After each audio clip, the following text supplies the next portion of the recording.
Welcome to Rugby Rundown, the podcast that breaks down everything you need to know about international rugby. I'm Gavin. And I'm Adrian.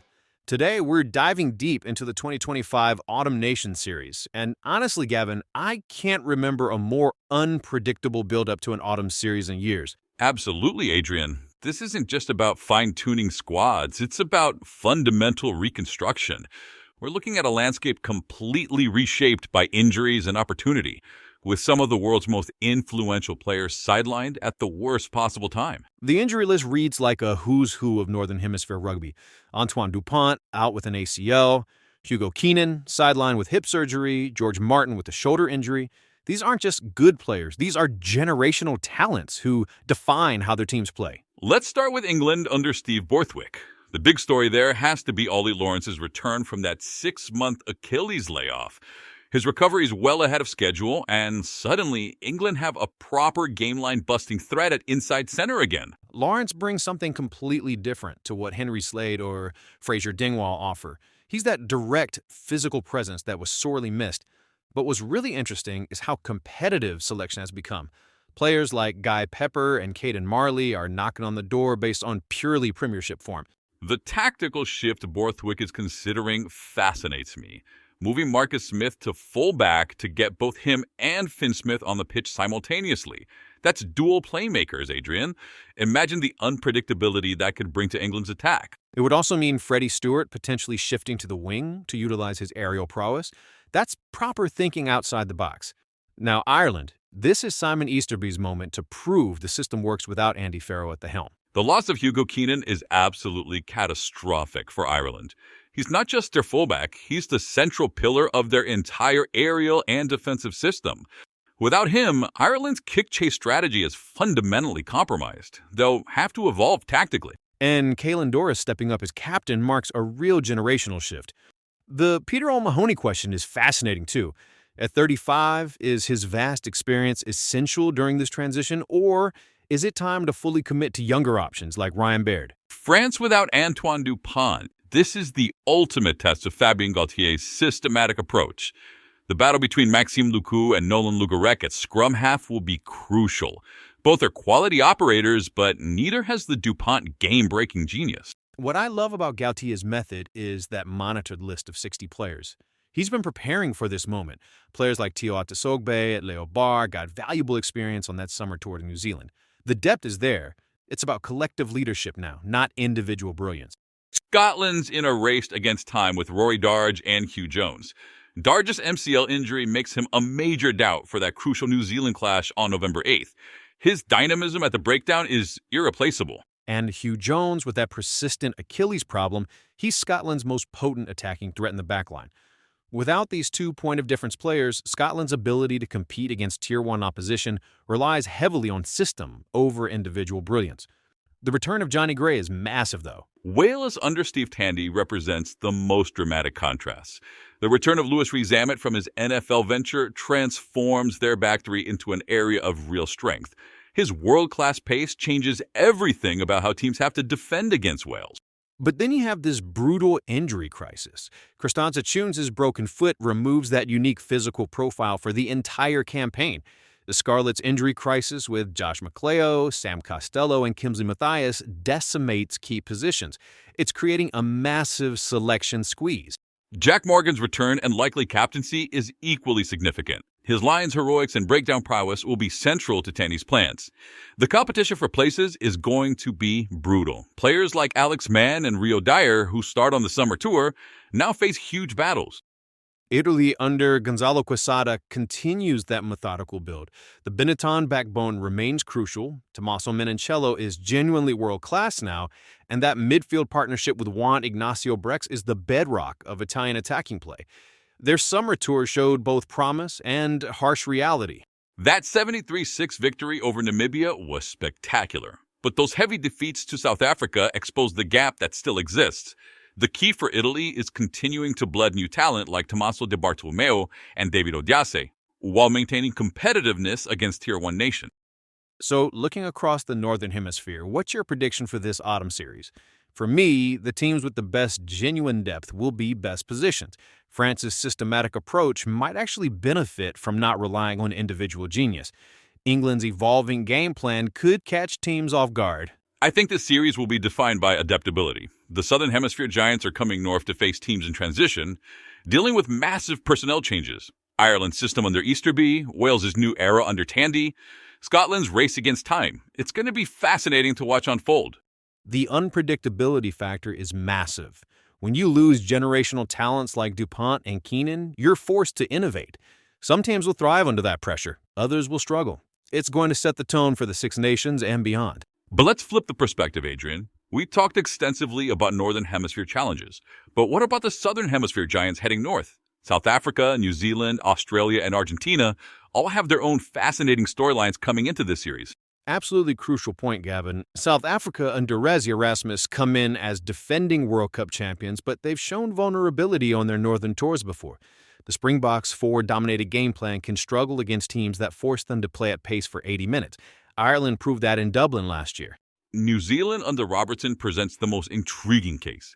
The All Blacks are in genuine transition after their World Cup final disappointment. Robertson's brought a more structured approach than what we saw under Ian Foster, but they're still finding their identity. The loss of Aaron Smith's tactical kicking and game management is huge. And Beauden Barrett's shift to fullback has been fascinating to watch. He's brought a different dimension to their counterattacking game, but the question remains whether TJ Perenara and Cortez Ratmont can fill that tactical void at 9. Australia under Joe Smith might be the dark horses, though. Schmidt's systematic approach is exactly what the Wallabies needed under Eddie Jones. Schmidt's influence is already showing. The Australian set-piece accuracy has improved dramatically, and they're finally playing with the kind of tactical discipline that was missing under Eddie Jones' second stint. Players like Tom Wright and Max Jorgensen are flourishing under this more structured system. They could genuinely surprise teams up north. And Argentina under Felipe Contempomi represent pure unpredictability. Those Pumas always seem to rise for these November tours.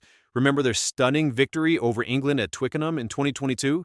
Their forward pack remains world-class, and with players like Santiago Carreras and Emiliano Buffelli providing X-factor in the backline, they're never to be underestimated. Let's get into specific match predictions then, Adrian. The standout fixture has to be England versus New Zealand at Twickenham on November 2nd. This feels like a perfect storm. England experimenting with new systems against an All Blacks team still finding their identity under Robertson. How do you see this one playing out?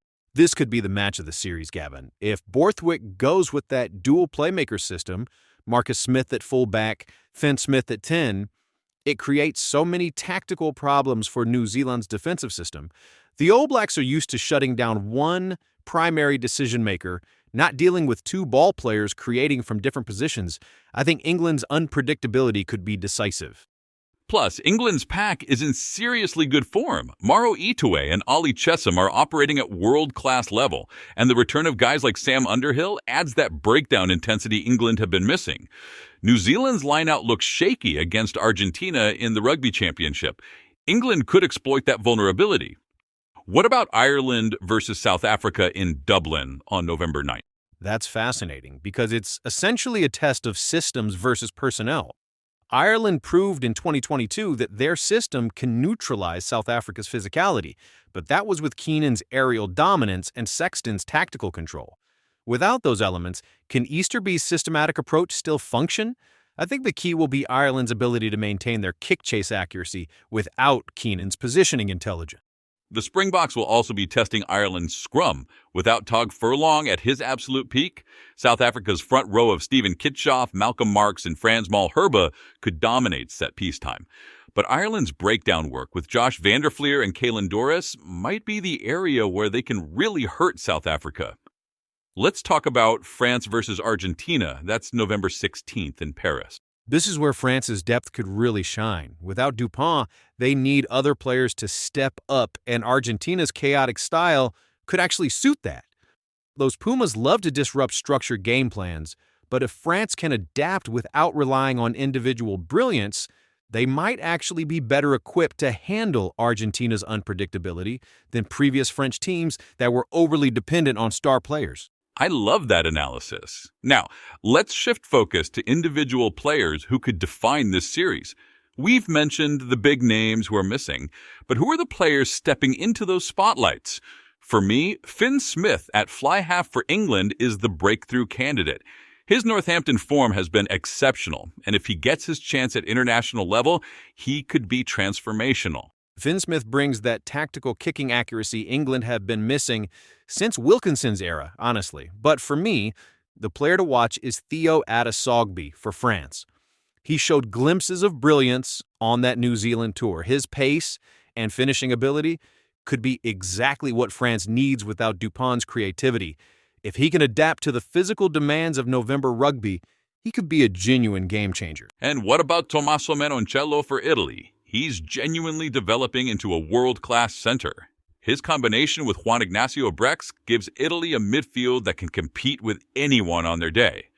The way he's improved his defensive positioning while maintaining that natural attacking instinct, that's the kind of development that could help Italy spring a major upset this series.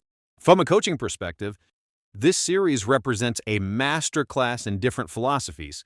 You have Borthwick's evolution towards more attacking rugby, Schmidt's systematic precision with Australia, Robertson's structured All Blacks approach, and Erasmus's controlled chaos with South Africa.